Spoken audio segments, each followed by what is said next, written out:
Hi guys! May gabi isa karon na ako diri sa Margosan Tubig Gymnasium. I am witnessing the Margosans enjoying playing pickleball. First time po ko nakatouch sa racket. Morning bola! Side ko, I wanna learn how to play pickleball.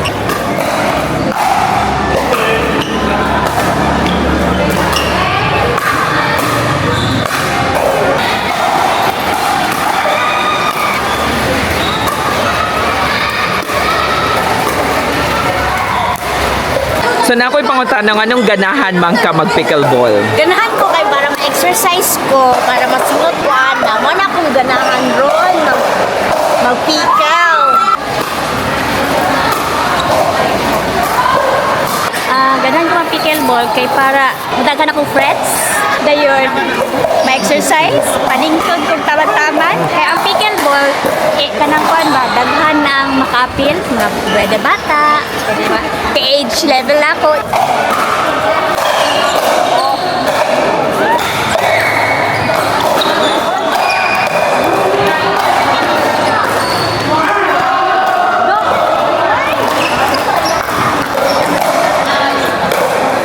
The game is really good.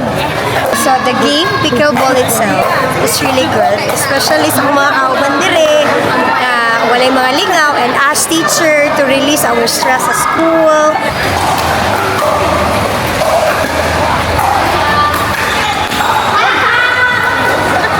Kuan, malingaw ko.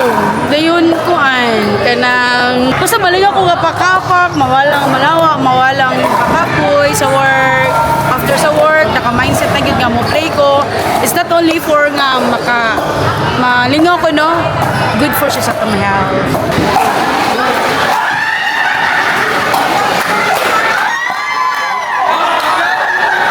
Health is wealth. Kung saan ako na pagpanarbaho, niya gadaot na ta. So magulat ang pickle.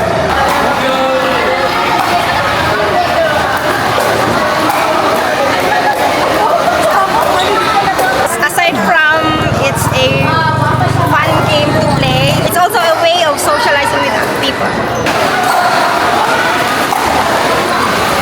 Boom!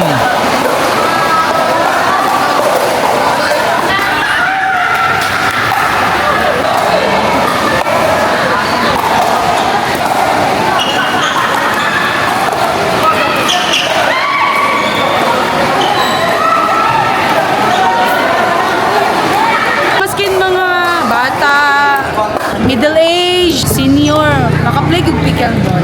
Wala din siya mag-worry kung what age, kung saan imuhang status sa society, you can play pickleball. Everyone is welcome here in Margosan.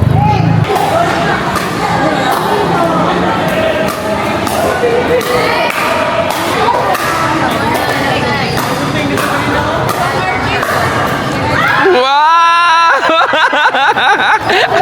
I love that. For me personally, it's my only workout aside from working. I find it healthier for myself sa diri na I'm growing as a person for myself by playing a game that I love. At first, dili jud ko ganahan kay of course transitioning from badminton to this. But then the longer I played, the more I realized na I also needed this for myself. I've made a family here, so this is very fun for me.